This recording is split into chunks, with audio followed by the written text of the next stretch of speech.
Andrew, you good? Okay, great. Welcome, everyone, to our first, let's just call it a town hall discussion of accommodations and hospitality tax. My name is Councilman Donald Brock. This is Councilman Rich McKendrick. And we thank everybody for coming out tonight in this less than ideal weather. We can use the rain, maybe not as much as we're going to get for the next 2 days. Just a couple of housekeeping items. Our first item on the agenda is a roll call. Mr. Williamson. Councilman Brock. I'm here. Councilman McKendrick. Yes, sir. All right.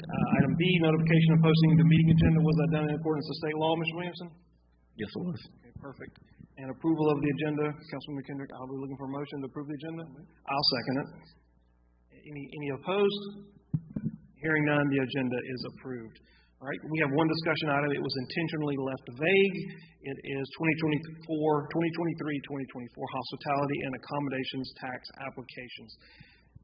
And the reason for this was to get interested parties or potential parties together to discuss the process of how this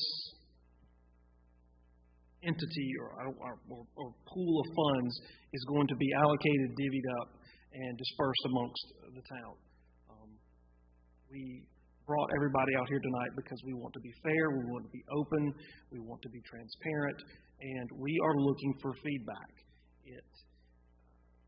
It's been the same way since I've been on council for the past 3 years of divvying up funds, and we want to know what the recipients, what the community, what they think about the way we are doing business. And that's exactly why we're here. Councilman McKendrick, do you have something to add on that? Nope. Based on the conversations council has had and the direction we want to go with the available funds that are currently coming into the town in both H-tax and A-tax, council as a whole feels like there's more we can do with these funds besides looking at the balance and then divvying those up to applicants who may come in and request funds, which is why you were invited to this discussion tonight. Most of council members know most of the people sitting out here. Some of you may not know each other. Malcolm, just for means of introduction, will you pick up one of those microphones, turn it on, introduce yourself, if you will, and then tell us who you're here representing and who you have requested H-tax or A-tax funds for in the past. Thank you. Thank you very much. Seems to be working. My name is Malcolm Gorge. I'm here representing Camp Discovery and indirectly Blythewood Historical Society and Museum as well, since I'm on both of those boards.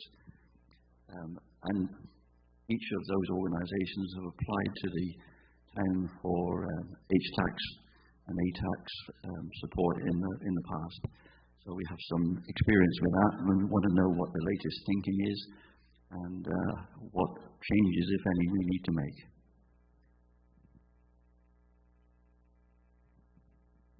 Hi, my name's Karen Mott. I'm with Camp Discovery, and I know that we have gotten A-tax money before, and I think we're looking to potentially get H-tax money, and still, at least for myself, a little new to the process, so I'm kind of curious how it's been working so that we could understand that better and figure out maybe, or be helpful in looking at other ways to do it. Phil Fry, Director of the Blythewood Chamber of Commerce, and we've received H-tax monies over several years since being in that position.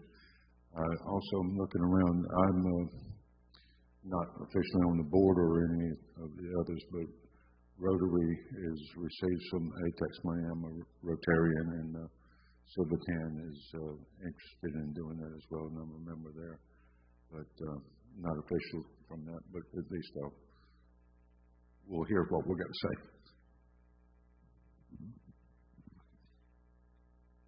Hello, I'm Frank Cahoon. I'm from Blythewood Soccer Club. We never received H-tax or accommodation tax money, but we've received some use of the fields and additional funds through scholarships from the general fund. So appreciative for everything we get.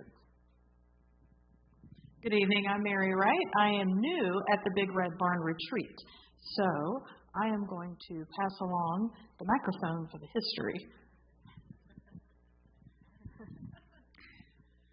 I'm Sutton Shaw with the Big Red Barn Retreat, and we have received HTAX dollars for primarily what used to be held in the park, the Summer Jam. We did that for about 3 years, and it has now moved to Segra Park. So that was the primary HTAX dollars that we received.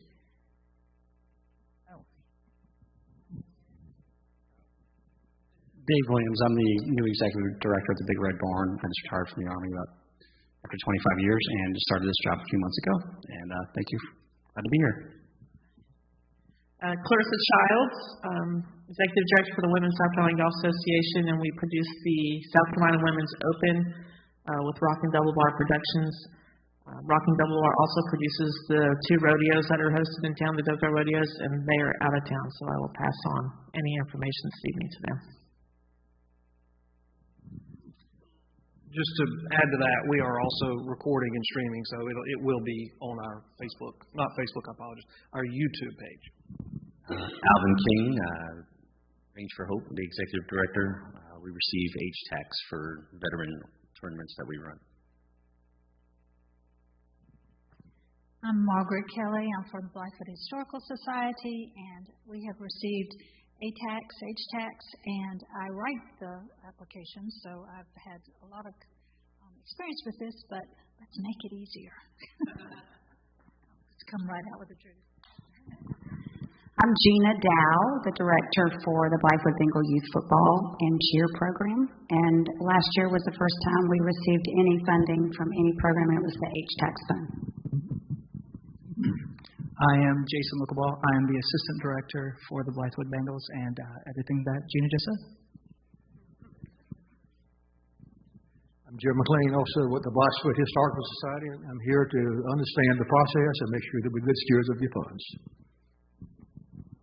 Thank you, Jim. We have 2 microphones, the one Jim just finished on, and another one here on the stand. Because we are live streaming this and recording it, if we make comments or you're going to take part in the discussion, please have a microphone with you. It'll just make it easier for the people at home to hear kind of what we're doing.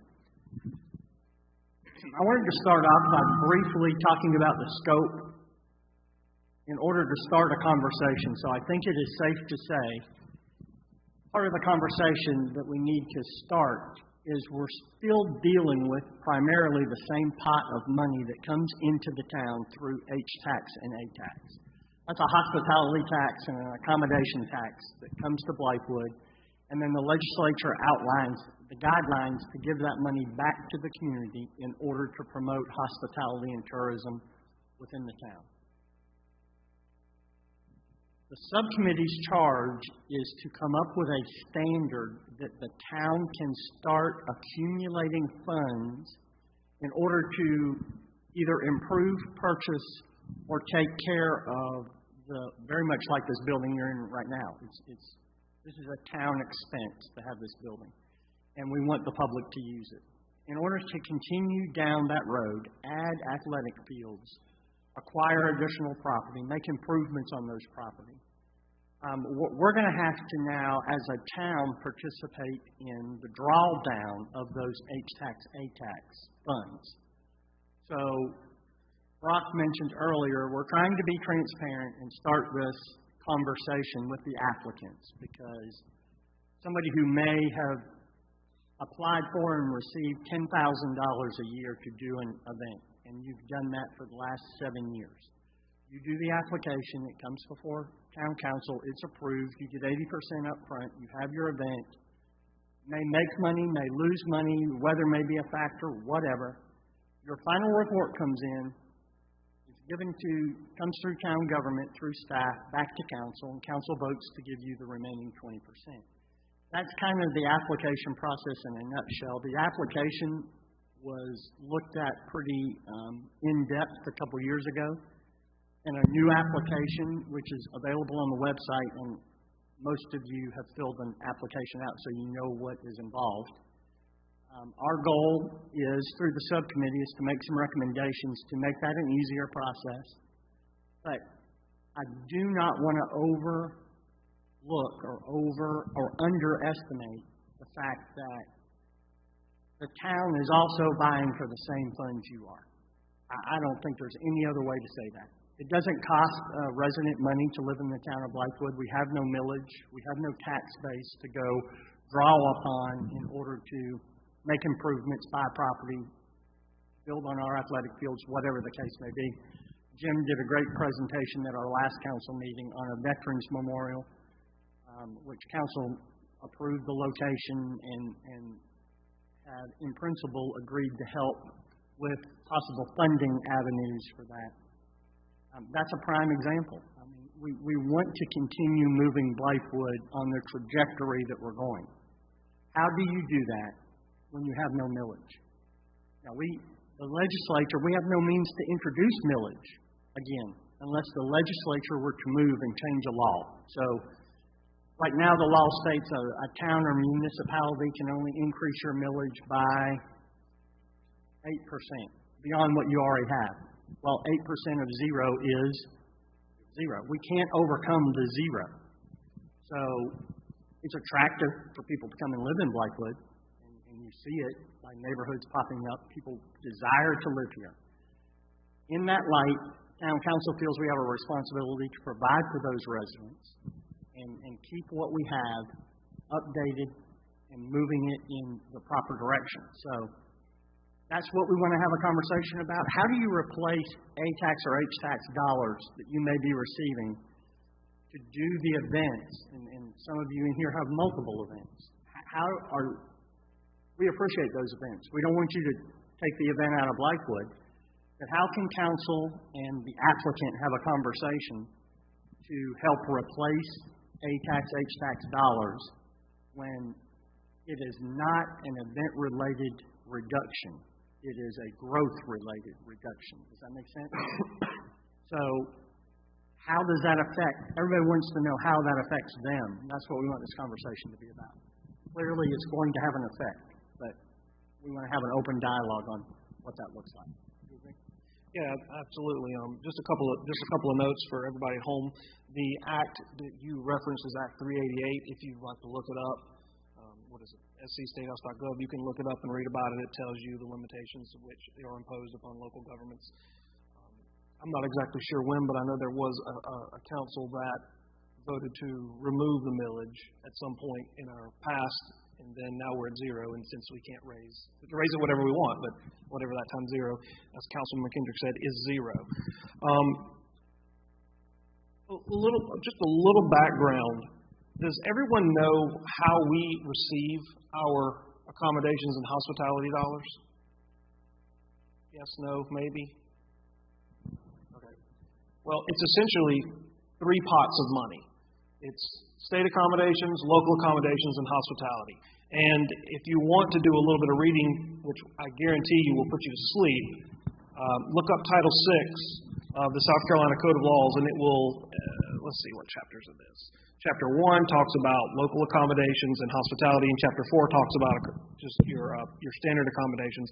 And your state accommodations is a pretty simple formula. The first $25,000 goes to the general fund. The next 5% after you've deducted the $25,000 goes to the general fund. Then 30% goes to our tourism-related marketing, or what we call a DMO, which stands for Destination Marketing Organization.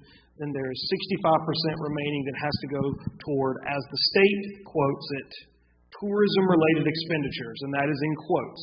And this is what the state statute considers tourism-related expenditures. I'm not going to read them all, but I'll just give you a rough idea. Advertising and promotion of tourism is to develop and increase tourist attendance.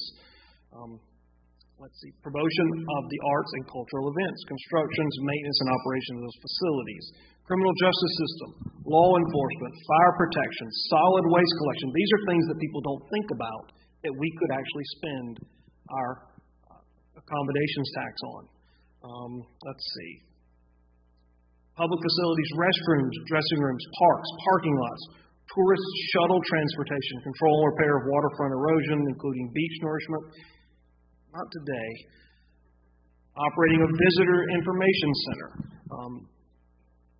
Hospitality goes into some of this. Local accommodations goes into some of this. And local accommodations, I don't know if it actually covers the section that's regarding the EMS and the fire and the police. But basically, that's kind of what accommodations is for. And our state accommodations monies comes from a large pool that's collected statewide and is divvied up some formula. I'm sure I don't know it off the top of my head.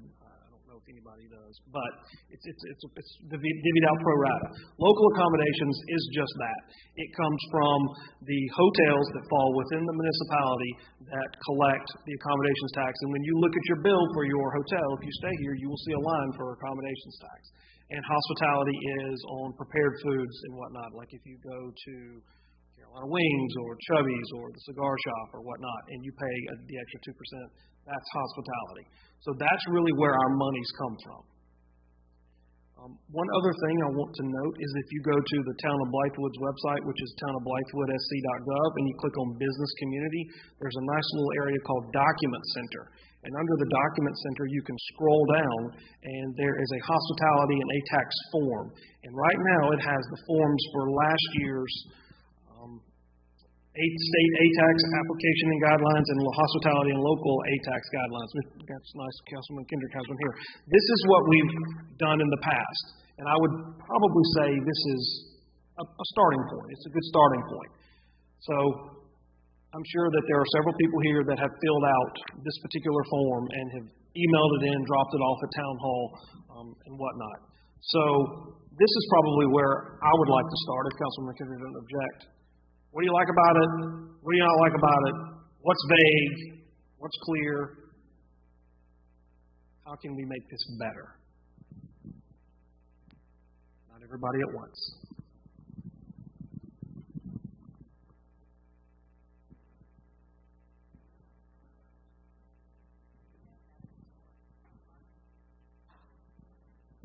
Arts and cultural events.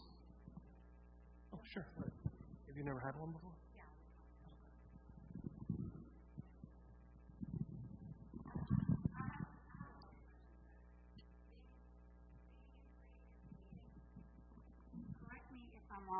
This is working. Correct me if I'm wrong. Is there not funding that is allotted for town improvement and stuff that's separate from HTAX and ATAX money? Because there's been a lot of discussion in some of the meetings about the level of money left in those accounts and also the level of money left in the HTAX account after it's divvied out. There's a surplus of funds left over for those purposes. So for me, I don't know if I'm the only one, but it kind of feels like to me we're now trying to take those HTAX dollars, ATAX dollars, and use those for things that we already have money set aside for that purpose. So if y'all could correct that. I'm going to speak to part of it, and Carol, you can fill in here because I'm going to miss some of it. Indeed, in our budget, there certainly is funds set aside, budgeted items and accounts set aside for manor improvements, those kind of capital improvements that we see coming year in, year out. Some of them we save year to year to purchase, be that a vehicle or an improvement. The flooring in this building is one of those such items. This used to be carpet. It was a large expense to flip this from carpet to the laminate that we're on. The issue comes, how do you grow? How do you make a significant capital purchase within the town, even though we have a balance in our current checking account? We went through the exercise, and some of you may have been at that meeting, some may not, some may have seen it on YouTube. Through the last budget workshop we had before approving this year's budget, we went through an exercise of moving some funds both from our undesignated dollars, which really is what you're speaking of, the undesignated balance of our general fund, as well as the American Rescue Plan was the government's name for the program. But really, what that amounted to was free money coming into Blythewood. And there were certain guidelines that they gave us, and Carol was very instrumental in looking at those guidelines and helping us figure out what pot to put those monies in. And that was a significant list. And we went through that and assigned hard dollar amounts to some of those capital improvements. But I think you're right. I don't think you've misheard at all. The charge of this subcommittee is to look at the application, look at the process as a whole, and bring back a recommendation to council to where Malcolm's going to remember this. Some of you may, if you follow the budgets of Blythewood. Jim certainly will. There was some percentages set forth that when the park was purchased, this building was built, we went into a bond issue. Well, the town of Blythewood did not have a credit rating when we went into the bond issue because we were small. We were one of the smaller towns ever to get a company to write a bond of this amount. They did that, but in order to secure the bond, they said, we want you to tell us this percentage of your income, be it A-tax, business license, so on and so forth. You're guaranteeing us the first, I forget the percentage now, 21, 29, yeah, will go toward bond payments. So through ordinance, council passed those. So we were tied from the top. There was, 21% of this fund. The first 21% that came in a year went toward that debt payment. The dollar amount that was equivalent to the 21% of the bond payment. And so on and so forth in a tiered down approach in all the income streams the town has. And we've done that for a number of years. We refinanced the bonds, which saved the town some money. And then this year, through the budget process, council asked staff to go back to the bond company and say, will you let us out of these percentages? We have proven we have a track record. We have proven we pay the bills, and here's our finances. Here's our audited financials. You can have them. Will you let us out of these percentages? Well, the bond company looked at it, came and made a presentation to council, and released us from the percentages. You're doing a good job managing your bonds. We're going to release you from these percentages. Okay, that freed council up to take a fresher look at how do we continue. Doco Meadows and the Manor cannot be the only town-supported facilities Blythewood offers its citizens. If it is, we're missing something. There's always going to be a Camp Discoveries. There's always those kind of ministries, a cab food pantry. Thank goodness for ministries like the Big Red Barn that are on the outskirts of Blythewood. But in Blythewood proper, when people move to Blythewood, I hear it all the time. My neighbors say, where do kids go to play soccer? Oh, well, here we can give you some names. Go find these people, but there is no facility. So and there's no means that the town has to provide those. So if you look at it as a whole, we are trying to position Blythewood to be able to. It may be another bond referendum. It may be that we're able to position ourselves to put a large sum of money down and then borrow the balance. But we can't rely on the funds coming into the general fund to do that because we are just maintaining what we have through the general fund. And actually, our goal is to make this manor a self-sufficient operation. We rent it for weddings, receptions. There's soccer's here. Gina, you're certainly here. The fields, the athletic fields. There was some pushback. We've got to charge for the use of those fields. Everything no different than the home each of you live in or the businesses you run. There's an expense related to that. Our general fund right now is taking the brunt of the cost associated with running this building. And we have wedding receptions here. We open it to the public, and we need to charge. We've just tweaked the rental rates that we're going to charge for people to use this and updated them a little bit. The business person deep inside of me always says, you've got to support yourself. You've got to take a business approach at, yeah, we want people to come in and enjoy this facility, but we can't be a benevolent, this can't be a benevolent building. And right now it's being supported by the general fund. We want to turn that tide. So I think you heard us exactly right. We do budget for the upkeep and the maintenance, but we have to look beyond the upkeep and maintenance to how do we continue to provide for current and future residents of Blythewood. And that's going to be by sharing the H-tax, A-tax that comes in, that the state says you can buy property, you can maintain property, you can hire staff to do that with these funds. Now, we're not saying, look, the faucet's off. Good luck. We had 22 applicants last year, and all were told yes. No one was told no. And to my knowledge, all were told yes to the amount they wanted. All got the amount they requested. Nothing wrong with that, but there has got to be a evening out of how we're using these funds.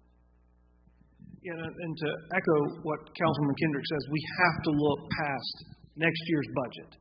It can't be, yes, we have X dollars in the general fund and unrestricted funds, and could we fund every event or every applicant that comes in front of the town? Yes, we absolutely could. But just because you can do something, it doesn't mean that you should. Blythewood grew from 2010, I wasn't here, I don't know if Councilman Kendrick was here, so 2020, we doubled in size, and I don't think that our town land geographically grew all that much. So you're getting a lot of this growth inside the town.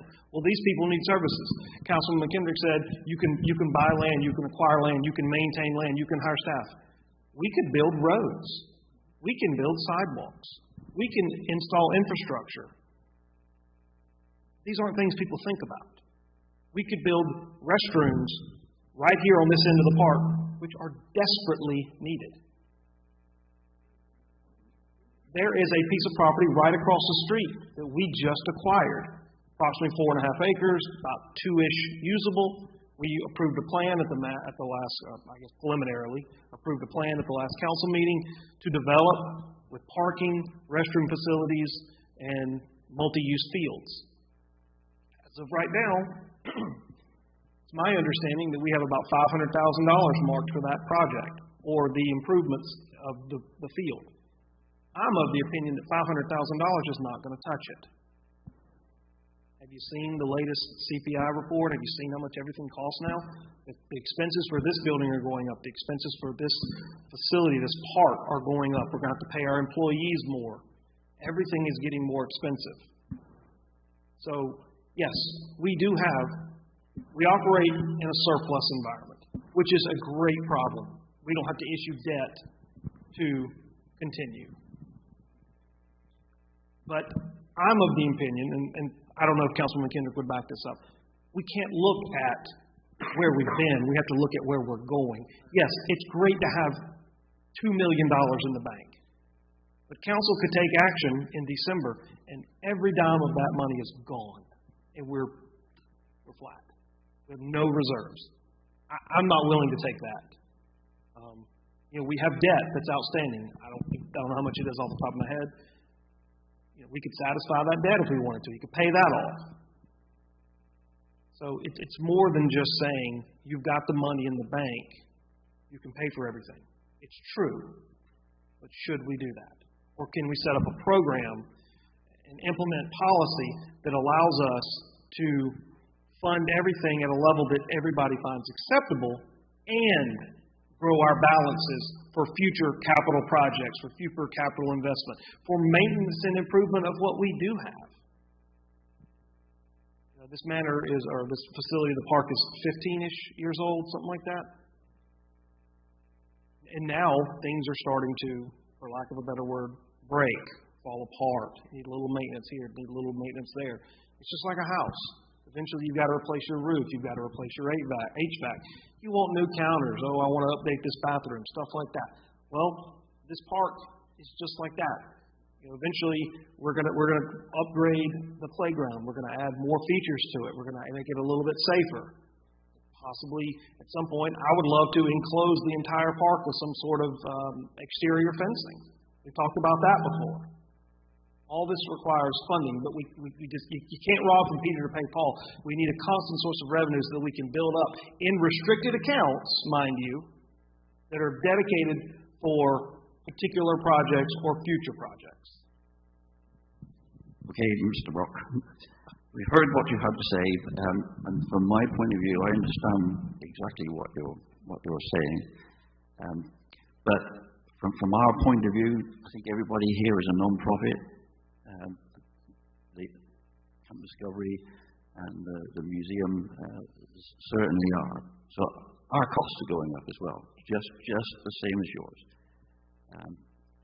So I think, for me, the bottom line is you're talking about sharing these funds in a more equitable way. I've got no objection to that whatsoever. I've got no argument with the service that my organizations have received in the past. But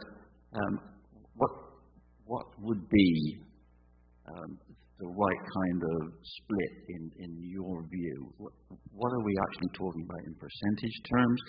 Because you guys prepare a phenomenally detailed budget.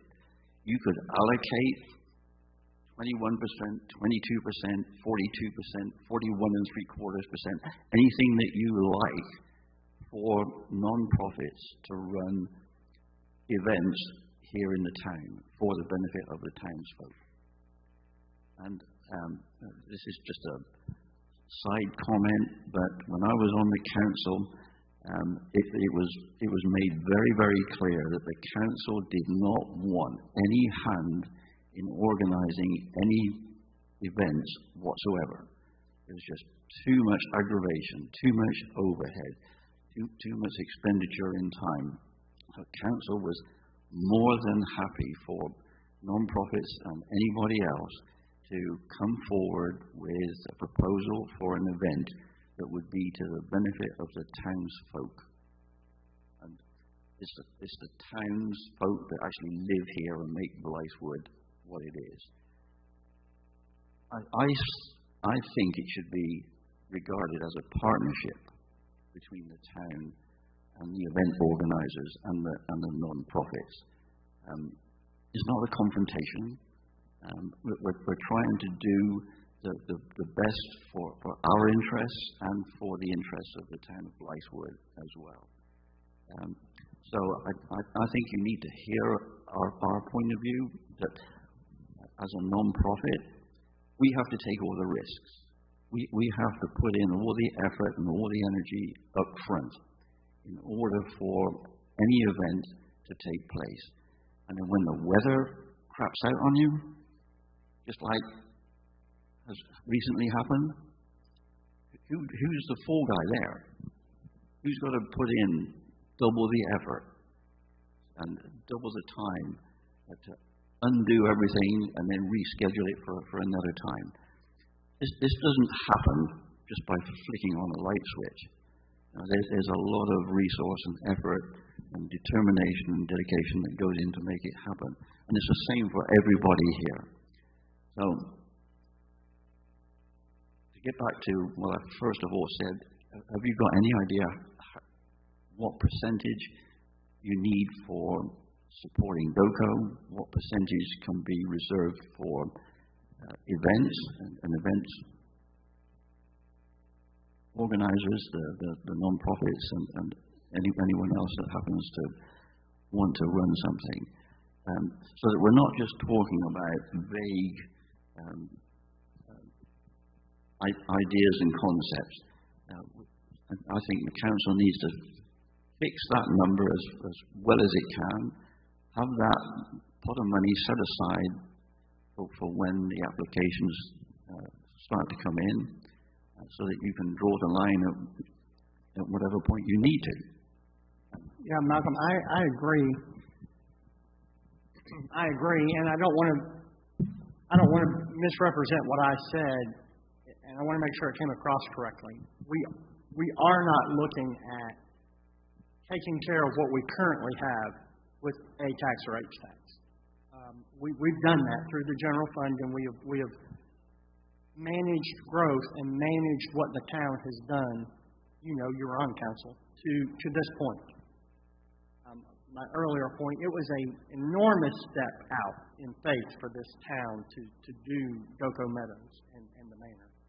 But that is covered. We are covering that in the general fund.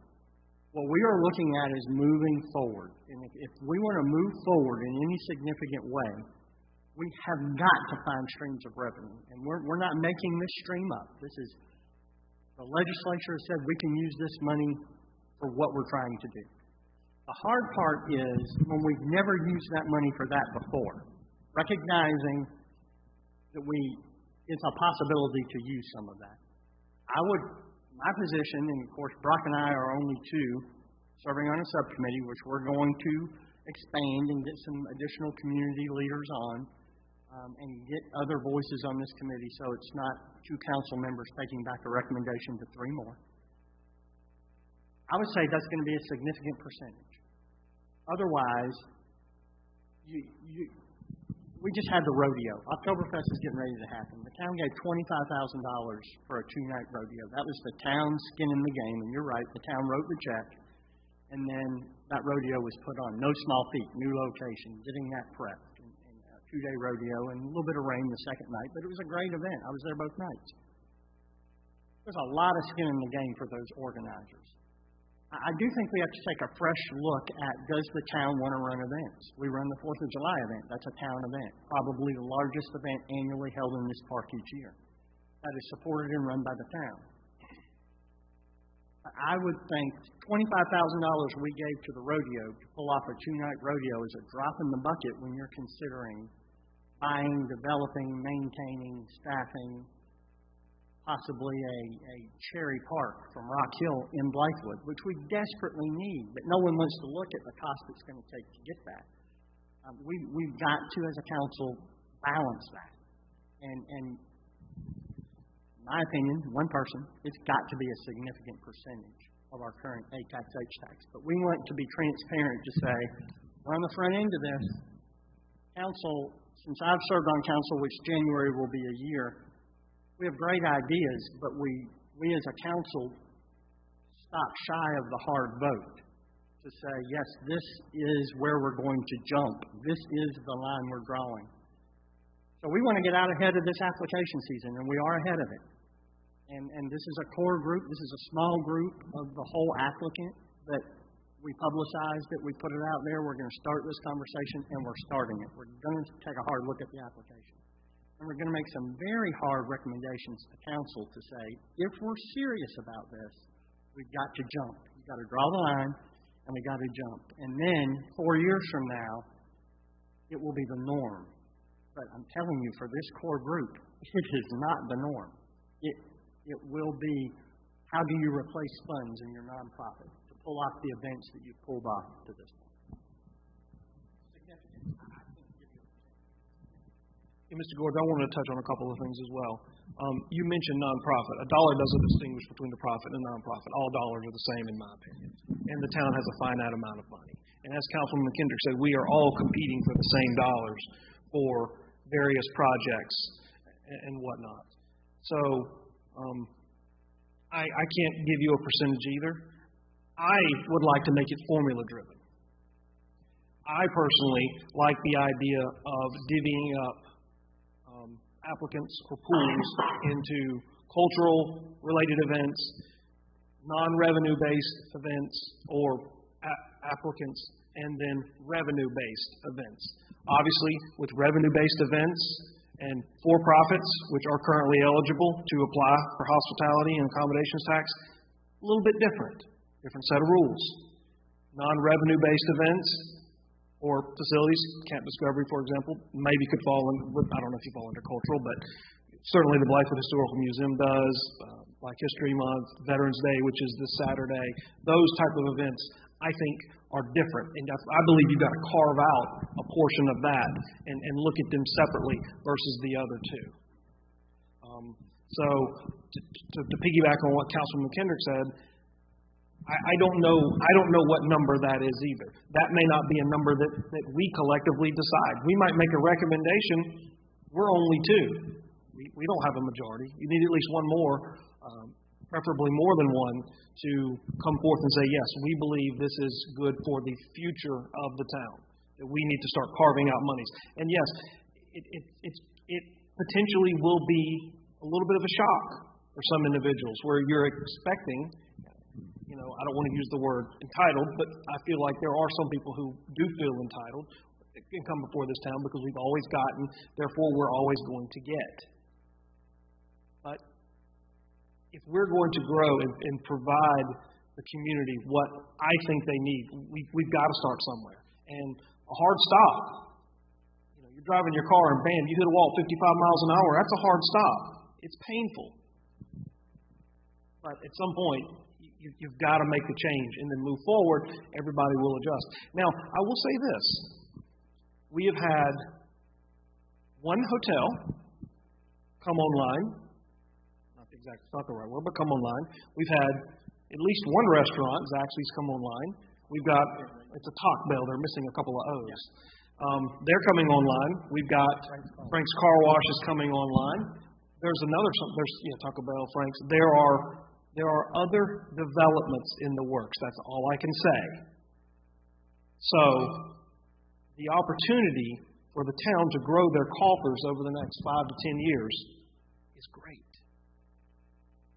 But, until that happens, we have to play the cards we're dealt. Does that make sense? Sort of? Maybe? No? Sort of, kind of. Something that I find very useful in the organizations that I'm involved with is looking at historic trends. So you could very, very easily figure out how much funds have gone towards non-profits and events over the last 5 years, over the last 10 years. You could develop a trend analysis. You could do all sorts of things to see what the likely needs of the town are in the next year or two. If you're into strategic planning for the town, which I know you are, if you've got a comprehensive plan, you can do the same thing. So you've got the new businesses coming online, as you say. It's not unreasonable to try and predict what that additional revenue is going to be. In fact, I'm sure that's already being formulated in your mind. So that for the next budget cycle, you've got some idea of what those revenue streams are going to look like. So yeah, I hear you. I sat where you sit, but it still comes down to what you guys value, what you actually want to see in a town, and who's available to provide it. I disagree with the last thing you said. I don't necessarily think it's up to us what we want. I think it's what the people want. And that's why you're here, because we want to hear what the citizens of Blythewood, what they want. Do they value the services provided with the events that are held in the town? Do they value the museum being open 3 days a week? Do they value a Veterans Memorial in town?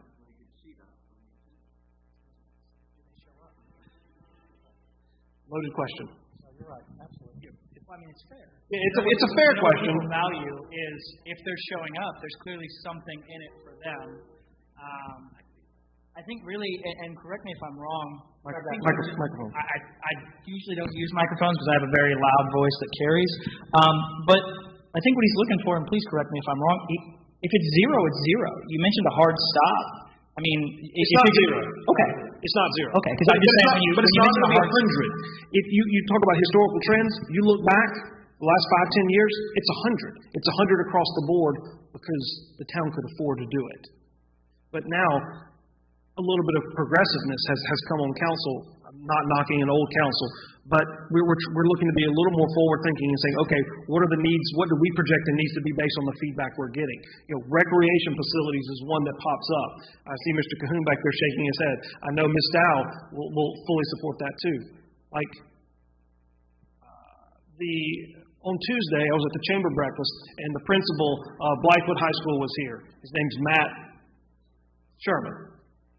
He is the principal for 2,100 kids at Blythewood High School. I don't know what the attendance at Westwood, maybe Ms. Dow knows.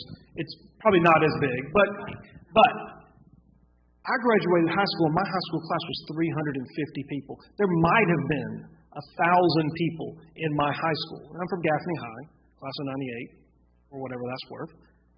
There's almost 1,000 kids at Bethel Hanbury. When I went to elementary school, I see our esteemed mayor walked in, probably had a much smaller elementary school than I did, probably one room. But, oh, okay. These are all your classmates too, right?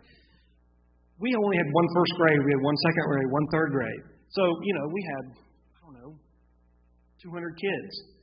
They're pushing 800 kids at Bethel Hanbury. And that's not the only elementary school. And they're looking at building a new elementary school, I believe, down near Fulmer Road. Another high school down there near Hartscrabble and Langford. No, not Wilson. Oh, Grover Wilson. Yeah, Hartscrabble, Grover Wilson, Langford. Yeah, down in there. So this area is booming. And if we don't find something for the community to do, they'll go out and do things that we read about on What's Happening in Blythewood. And if anybody's read that lately, it's usually not positive news that's been put out.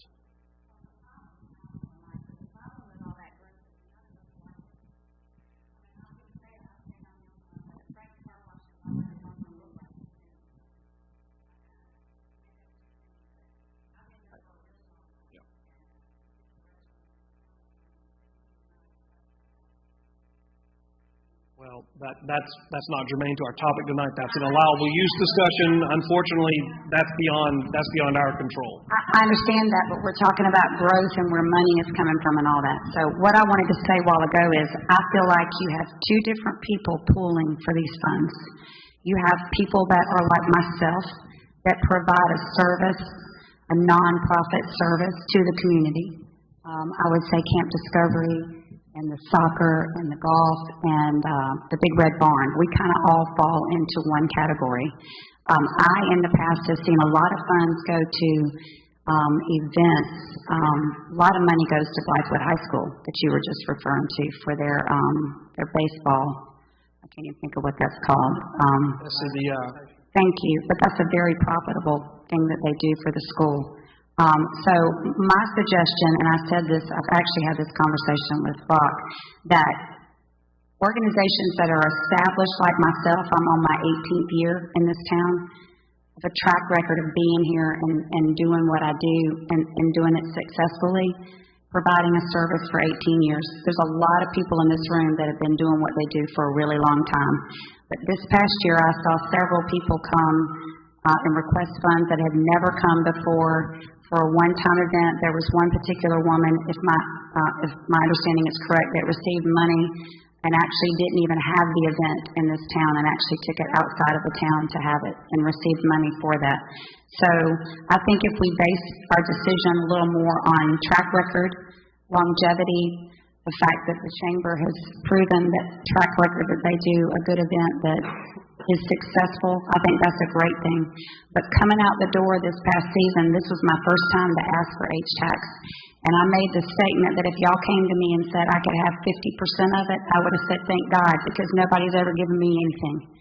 If that's the rule, then that's the rule, and I respect that. I never expected to get 100%. But I do think it's important that when we tell people like myself that you're going to get X number of dollars at the beginning when you apply for it, when you come back to get the balance, we shouldn't deny them that. And I think some of that happened as well.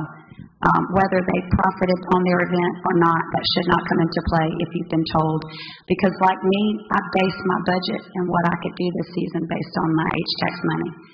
Which is why we're trying to get ahead of this prior to the application season. We're not talking about anything that was approved or funded or... Correct. Because, like you said, when you plan an event, you're spending money as soon as you're told you have the money. So we're ahead of these applications. And you brought up the high school. That was something that probably over the last 5 to 6 years, the high schools face the same thing that each of you face, limited resources to available dollars. So, yes, both high schools actually, Westwood and Blythewood, have come and asked for funds and been granted funds. But that's another avenue. Now, you're talking school budgets that eclipse the town of Blythewood's budget. Sure. I mean, they deal with massive amounts of our tax dollars, and yet Mm-hmm. they're coming for H-tax and A-tax because they're having the same. Well, it kind of goes along with what Brock said, putting everybody in a category, and I think that's a good idea because we all do. I'm not saying don't provide funding for events because that's important, but there are people in this room that provide year-long services to a lot of people like myself who can't afford to pay for anything. We fund children, we sponsor children. We did a lot of that this year. Camp Discovery and the Big Red Barn, supporting our veterans is huge. And so, if I had to pick and choose out of pools of things like that, we're all nonprofit in that. So I think that process maybe should be different for that. A couple things you touched on, Ms. Dow. The application and the awarding of the percentages of the funds, the 80% up front and 20% on the back end. I'm of the opinion that once an applicant has been approved, our policy should state how everything's going to go, what we are expecting from the applicant at the start and at the beginning. And then I'm of the opinion that if we're going to do a 20% or whatever percentage on the back end, that could be handled administratively, in my opinion. That never needs to come before council. That shouldn't happen again. I've apologized to Mr. Fry. I'll apologize to him again. We had a few moments where we didn't see eye to eye. That's okay. That's a democratic process. That's all right. We have to define what the overall goal for the H-tax and A-tax funding is. The state says it's to attract tourists. Well, my question for everybody is, what is a tourist? Because you'll have one applicant say a tourist is somebody who does not reside in the town of Blythewood. Well, I can hit a golf ball that way, and it lands outside the town of Blythewood. Would anybody in this room? Maybe I couldn't. Yeah, Clarissa, Miss Childs definitely could.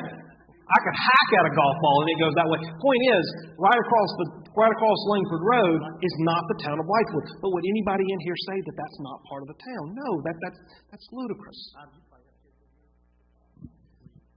Westwood High School is not in the town of Blythewood. Camp Discovery is not in the town of Blythewood. So, we have to, once we define our overall goal, which I believe this is a good discussion, then we've got to say, okay, the goal of H-tax and A-tax according to state statute is to attract tourists. And so what is a tourist? That has to be defined and has to be clear so that your mission aligns with our request. Now, just because you have a mission doesn't necessarily mean that you succeed.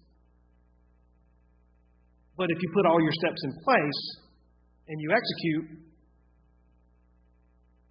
then I'm fine with that. Like, what do they say? You can't predict the weather? Ask Mr. Fry about the weather. I'm imagining you're going to have to scramble Saturday morning to get everything set up because more than likely tomorrow's washed out. Maybe not. I don't know. But nevertheless, the best laid plans aren't always accomplished. But if you have a plan and it fits the mold that we've asked, which a lot of our requests are vague in nature. We tighten those up and we say, okay, here's what our goal is. You present us your plan. It's reviewed. It's going to go through a different review process. It has to. Because we might have a 10-box list. Check, check, check, check, check. Boom, yep, it's good. Send it on down. And council decides yay or nay. We have to decide, are we going to allow for-profits to apply for hospitality accommodations? That's a nagging question this council has been dealing with. You talk about Blythewood High School, you talk about Westwood High School, other organizations. Are we going to have caps? Are we going to limit the amount of monies that an organization can receive in total? That's one way that you can, instead of establishing percentages, you can establish caps within a framework of money. And then it's the organization's job, if they want to put on 1 event, 2 events, 10 events, it's their job to manage their finances. It doesn't fall on the town. And then I'm of the opinion you get a report kind of toward the end of the year. Again, handle administratively. First-time applicants. Do they have caps? Are there minimums? Are there floors and ceilings? Ticketed revenues versus non-revenue-based events. So, Mr. King. Sure. Before I get out of here, because there's a lot of just back and forth and I think a lot of sidebars, I think as a recipient, we're very appreciative. That's first and foremost.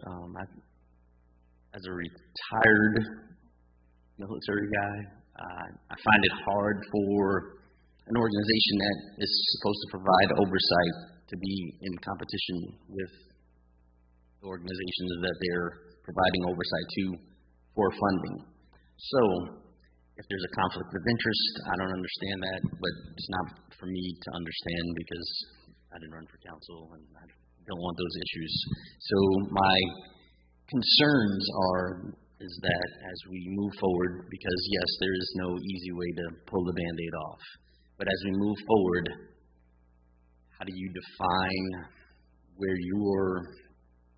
where the lines are not blurred? So now we have to come to a definitive place where the lines are not blurred between council and the nonprofit community, one, and two, when you have constituents who say, I don't like the direction the town's going, which is not necessarily what we're here for, but for me, there's Survey Monkey, right? You can send out surveys. Would you like the town to do this? We've actually done that. Okay.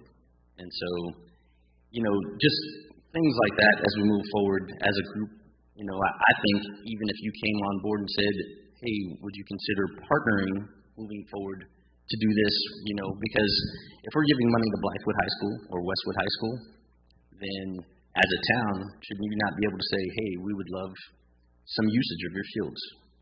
Because we have organizations that, and I know that because, I was a former Pop Warner, president for 4 years, and, finding field space is impossible because the school district deems it usage fee, $550. It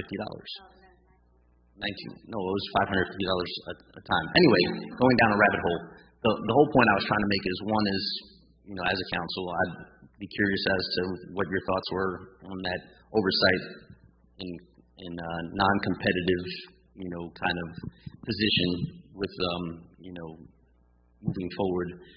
I understand growth is for all of us, and, we'll get there. It's going to be hard to regulate with regard to who deserves, justify, you already have a tough enough job, but if we have 22 applicants last year, 100% approval for the past umpteen years, and we have in excess of, 6 figures or $90-something thousand annually, we have to figure out, where and how do you find extra money now? And so, just my curiosity before I have to get out of here, I wanted to say that, and I appreciate the time. I appreciate it, and thank you for the events you run. Very successful, and the community gleans a lot from them. 2 things there. Municipalities and towns our size, again, back to one of the first points we made, currently have millage. We're on the outside looking in there, and will be, again, until the South Carolina legislature changes that.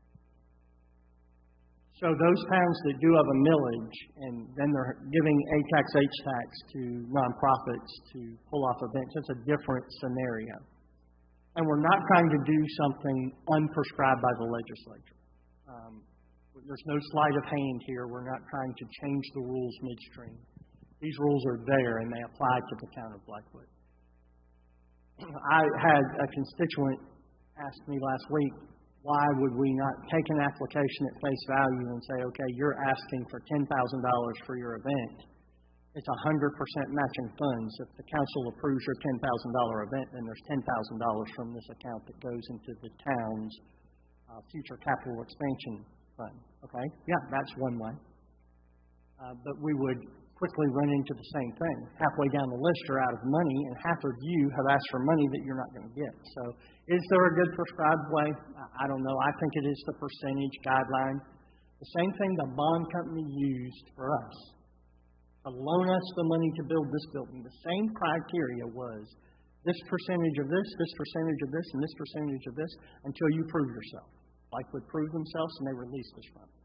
It's the same principle I want to apply with funds that are coming into the town, H-tax and A-tax, for a period of time.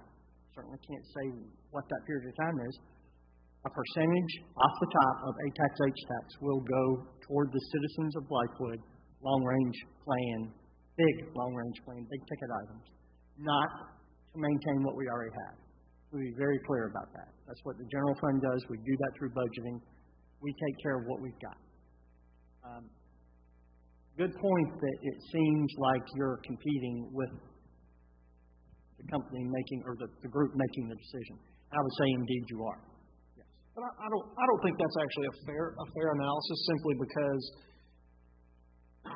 this council has a fiduciary duty to satisfy the debts and liabilities associated with the town first and foremost before we allocate any funds outside of town hall. So would I say that we're competing for the same dollars? Sort of. But it's not in the fact that Councilman McKendrick is applying for $10,000 in hospitality funds to run an event, and you're also applying for $10,000, and it's a conflict of interest for him to sit on council and maybe not make a decision, but he has the ear of the other individuals in a more closer manner than you would have. Enter that example. And that is not happening. For the record, as far as I know, he is not applying for any H-tax. Well, I didn't say me. You're the only one else up here. Again, I still take the position that $1 is still $1. It doesn't matter if it's a for-profit, non-profit, cultural event. We still have a finite amount of funds. And, everybody wants a piece of the pie, right? But there's only one pie. I know it sounds like we're beating the dead horse. What we want to know is how to fairly carve up that pie so that everybody is satisfied. You might not be happy, but you don't walk away sad or depressed. You're like, okay, I can deal with this because I can see the benefits in the future of what they're allocating toward Project A, Project B, Project C. Like you said, you ran your event for 15 years with zero help. 18. And again, we're not saying, go do that again. But that's the mindset that drove you for 18 years is where I would like to bend some of the mindset of people who get, $18, $16, $18, $20,000. We're just bending the mindset a little bit to be more creative with sponsorships, with booths you're selling, with merchandising.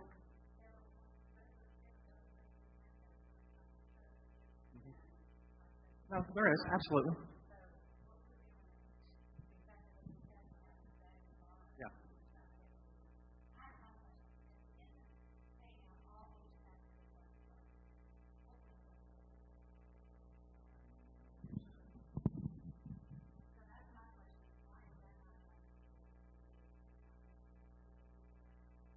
Well, I don't believe you could realistically set aside $60,000 to $90,000 a year. You're not going to get anywhere. You're not going to. Literally, your grandkids won't. If you want fields that you can play on in your lifetime, I know you do. That's why I'm talking to you. How many $90,000 checks is it going to take to build those? Again, your grandkids won't use that facility.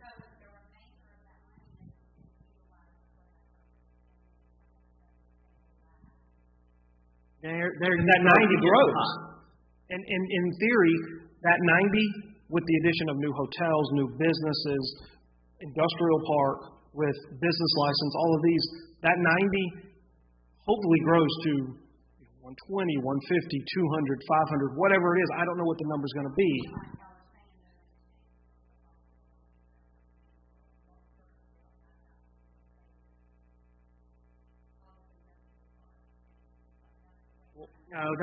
Two separate decisions. I would agree with that, yes, but two very separate conversations and decisions. And my hope at the end of this conversation tonight is that you stay engaged, because I wish there would have been more people here tonight, and trust me when I say we're trying to be transparent. We're not holding back. We're vying for funds that the state says we can use.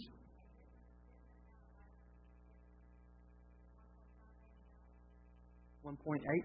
That's a one-time expenditure. You can't look at that as something moving forward. In fact, if you strip out that number, you can't look at that moving forward. It's not a recurring revenue. But that money has also been designated. It's been spent.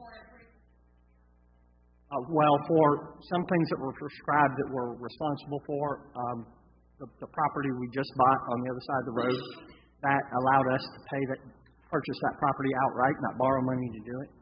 So that $1.8 million, council in a budget workshop went line by line under the mayor's direction, and we allocated. So that money didn't get sucked up in the general fund that's showing on Carol's bottom line that we can go spend in a rainy day fund. That money, we took real concrete steps to allocate that money toward things that were on our capital improvement project list. Yes, they did.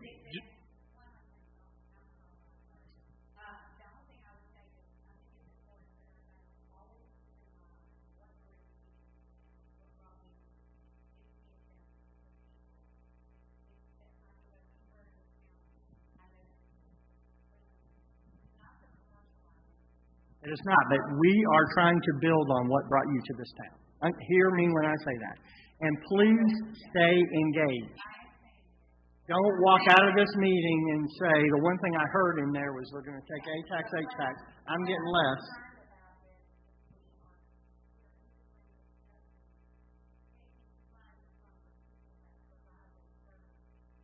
But no, I want you to turn that page, because that is simply not correct. We are asking you to broaden your horizon. It's not just football buying for that money. It's not just Camp Discovery. It's not just soccer. It's not just Oktoberfest. That's why we wanted this group. It's not just the Historical Society. But it is the people that come in. My constituent moved into a brand new house, saw him walking around the street and said, where's your sports complex? Well, we don't have one. But we are working to get one. We understand recreation. Absolutely. And Richland County got into a bond referendum and issued the bonds. Richland County Recreation cannot borrow a dime until 2034. Not one dime. And to Brock's earlier point, and the mayor's here, and certainly Carol with staff, but the one thing I have really enjoyed about this council is we do not look 1 month ahead. We're trying not to look 1 month ahead. I serve on TPAC, the Penny Option Sales Tax Committee, the steering committee for that. And we're going to get some road improvements out of it. But we can't rest there, because Langford Road and Blythewood Road need to be connected. That is outside our penny option sales tax. They aren't thinking anything about that, but we have to be. Whether we're in Washington asking for money, the mayor's meeting with the governor asking for money, we've got to figure this out. Oh, we'll rely on the penny option sales tax. It ain't going to do it. It's not even designed to do it. They're going to give us 3 projects, and the town's going to be better for it. But we're forward-thinking enough. You know, I often tell my son, China beats us at a game because the United States thinks 50 years ahead. China thinks 500 years ahead. And they beat us at the game every time. So the town of Blythewood is trying to project what do your kids need and your grandchildren need in Blythewood. If we don't start addressing that now, and I would rather address it with a group of 25 who are currently 22 applicants, get over $200,000 of our A-tax, H-tax, and they divide it up. However, I would rather deal with that here than be 15 years down the road still trying to figure out how we take a zero millage, how we get it above zero. We're not going to win in the legislature. It's a bad argument. We did it to ourselves. We might win, but it's going to take a significant amount of time. We may even have to hire a lobbyist to do it. We were the fastest growing town in South Carolina, and we have no millage. That's laughable. But so get creative with how we do it. So yes, you're football, and you're golf, and you're really golf. Absolutely. But you fight every day for a place to practice. I would like you to be able to say you're practicing in your own facility.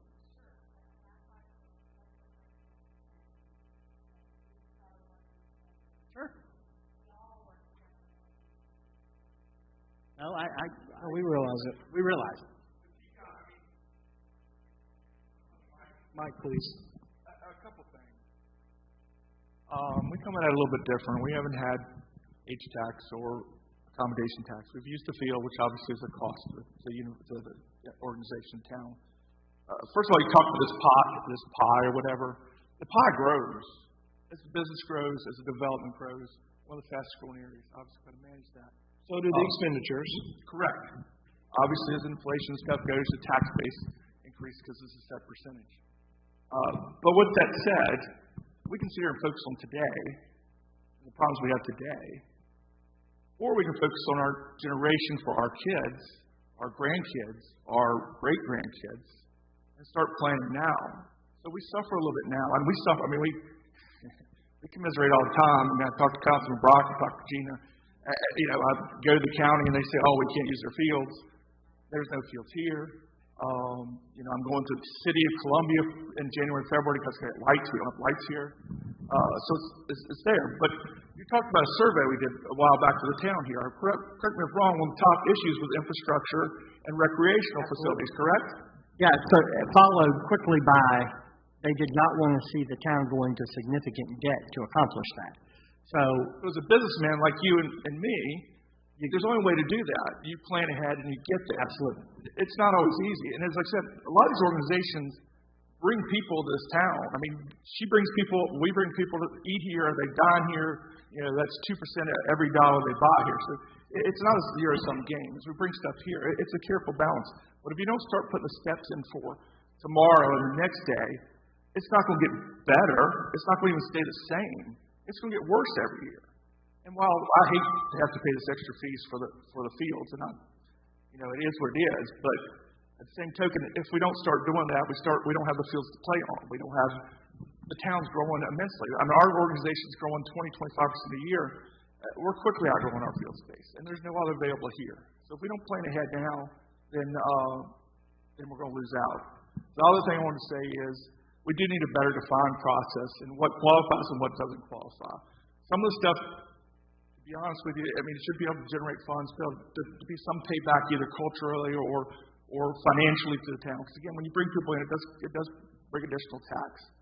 And then the one question I had before I kind of threw it down the mic, is has anyone approached the legislature about trying to change that law to allow us to have a millage? I mean, that's just crazy. And real quick, Jim's coming up. A question I thought I wanted to ask tonight, I think I will. If the people who are here, if your H-tax or A-tax application that you presented, if you got told no or the funding was 50% of what you asked for, who would not do the event? Who would be funded out of the event you're doing? Show hands. So I know your answer already, but see, that's my point. I'm with you, and not to interrupt, but I can't think of a single event that wouldn't occur in this town if they lost 50% of their town funding. I think everybody would find a way to do it. And there's been chatter with other members of council, and some of the other people feel that way. Maybe I'm wrong. I could be wrong. We're not saying it's 50%, but at whatever level your event might have. Go ahead. So, A-tax and H-tax is by bringing people to the town. So let's say, and I'm not saying that I would, but I get offers all the time of people wanting our event. So if, I'm just going to say Ridgeway, I don't know, says, hey, I heard Blythewood's not giving you the money, we're going to give it to you, would you move it? How could we not, right? I mean, I love cobblestones, dear to my heart, and Tyrone Blythewood and stuff like that, but I'm just saying, you're kind of in a catch-22. So if you're cutting the events, the people are actually making an impact on the town, and you're cutting their ability to make that an impact, because everybody wants to grow their event. They don't want to stay a flat line either. And I would point to the Big Red Barn. Sutton did the exact thing. She moved her event from this amphitheater to Sega Park. because it outgrew this amphitheater. Yeah. And how much did that cost the town losing the event, right? So, and then there's the discussion I hear, profit, nonprofit, do we fund them more? Well, nonprofit is just a tax status. It's not a business plan. Business plan. So if we're talking business plans, why is that even, they shouldn't be held to a different level because they choose to pay taxes. I mean, really. So I don't really think that there should be a segregation or a separation because of their tax status. I mean, it's just a business plan, and everybody's business plan should be to come on the positive side. Otherwise, none of us are doing a very good job in anything we're doing anyways. I agree. Every organization, whether you're for-profit, nonprofit, charity, 501c6, 501c7, whatever your status is, you are a business. And your goal should be to have revenues exceed expenditures. But guess what is also a business? The town government. There's two ways to improve our bottom line. We increase revenue or we decrease expenses. There's no other way. No other way. And one thing we have control over. The other thing we don't. Yeah. Well, have you thought of a capital campaign? I mean, I know you're doing new soccer fields. I mean, I'm not from South Carolina, but there's a lot of old money in South Carolina, and old money is a lot better than new money. So, naming of the fields and like we said in the beginning, this is just one approach. This is just one prong to the fork to get generational planning done for Blythewood. And I'm not a big legacy person individually, but I would love to see the legacy of this council as a whole be something that we can brag about for generations to come. And I know the council that pulled off the manor and Go-Go Meadows, that was a huge thing for Blythewood. And there were people that fought it tooth and nail all the way. But it is significant to the town and residents of Blythewood. So I totally hear what you're saying. And Councilman McKinnon, if I'm not mistaken, Ms. McLean, you were on that council, were you not? And not only was Mr. McLean and Mayor Bailey on that council, if memory serves me correctly, and it's only what I've been told because I wasn't here, y'all got voted out because of it, basically. So you made a sacrifice for the betterment of this town. And now everyone who comes into this town, comes to this council, they say, come to the town hall, we couldn't see this town without this park. And my family moved from Rock Hill to Blythewood. We spent 40 years up in Rock Hill. Same thing happened in Rock Hill. Cherry Park, the mayor that pushed Cherry Park, which was the original recreation complex, got voted out of office because of it. It became the crown jewel of Rock Hill, and Rock Hill is on the map because of Cherry Park, Manchester Meadows, the velodrome, and they just keep right on going. They're blowing it away. Same thing. The mayor that planned it, projected it, ran on it, got voted out of office, but saw it happen. A couple of things about that as well I think needs to be said. Citizens of Blythewood sold the community center, and all those funds went to build this building. I don't remember the exact dollar figure on that, but it was, I think, $1.2, $1.3 billion on those lines, and went directly to this park and so forth, which probably without that we would not have it today. Secondly, when I was on council, we looked at Act 388. And we actually got an Attorney General's opinion on our situation regarding no millage. We were advised that we probably would win that revision through the laws of unintended consequences when that law was passed. The council decided basically what we would, if we had gone on and passed the millage, we ran the risk if we lost, we'd have to pay back the money. So it was a concern of us as far as going ahead and taking that risk. But the town should challenge that law. Since then, the town of James Island has been incorporated since that 388 is passed. How they're raising millage. I mean, they're funding their government through a tax millage, say, in the town of James Island. So the problem that I see here is that it's a competition of funds between what should be paid for through a property tax versus what you're trying to do through accommodation and hospitality, and competing for those funds. And I'm speaking now. You're talking about a deficit. You're talking about the deficit what the town is trying to do. Right. And speaking as a citizen, I'm just committing blasphemy, but the town needs a property tax if we're going to fund what the town people in town expecting that we do. And it's just no other way of funding it. My understanding also that the town can have a referendum for special projects. You know, if the people vote to fund a soccer field, then you can raise the money based on that citizen vote. We could have a referendum. We could have a referendum. If you put it out as a referendum, the bill. Well, pardon?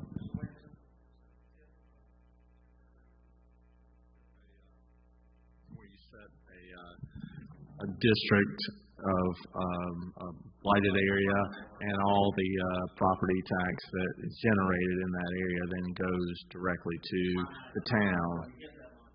That's right. But if you have a project like that, it can be funded through referendums. It's called tax increment financing. Tax increment financing.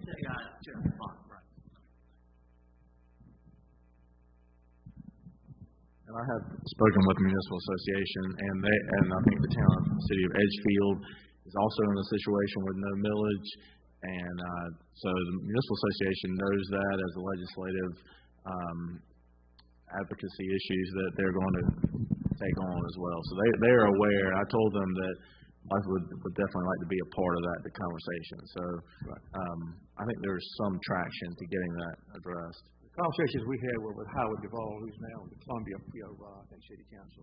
Mm-hmm. But this has been going on now for 15, 20 years. Two councils prior to you, correct? When was millage done away with? So here we are. During the Pete Amos. Almost 20 years later, and no millage.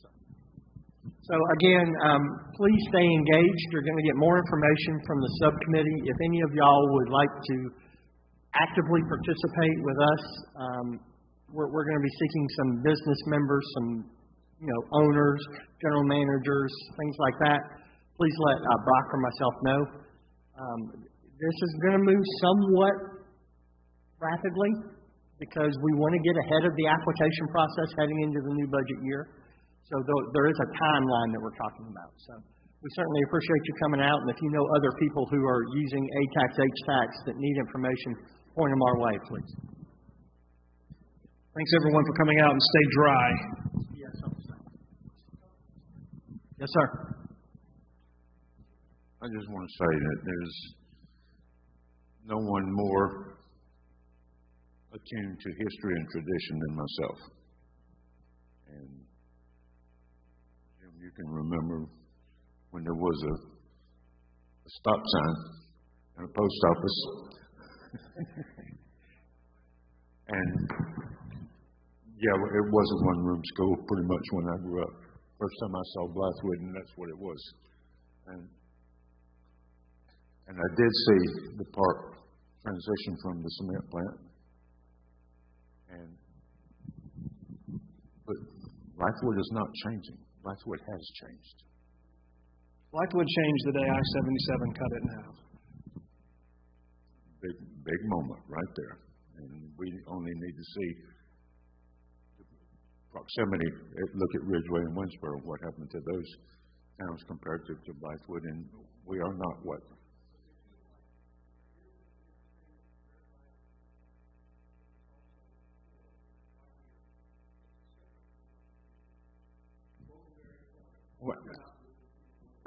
Absolutely, and I totally agree with it, and that's why I try to bring that part into it. But we have to look forward. I've been a part of what Ms. Dow's going through 40 years ago. I was coaching, and we did transfer. We need those fields because that will bring people to Blythewood. It will bring revenue.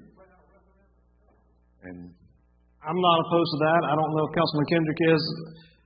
Just keep in mind there was a couple of referendums that went out this past Tuesday, and every one of them failed.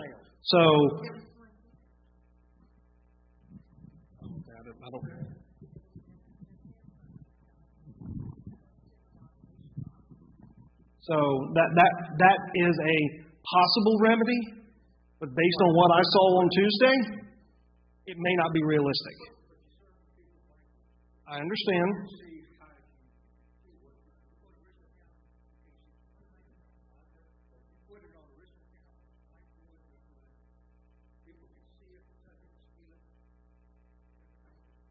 Might get people to come out and vote. Thanks, everybody.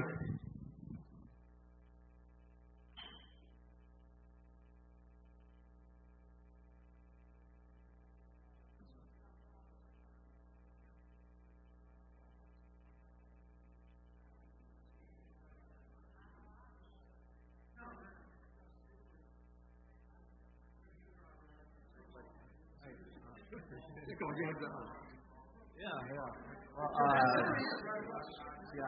Well, I guess I need to learn a little more.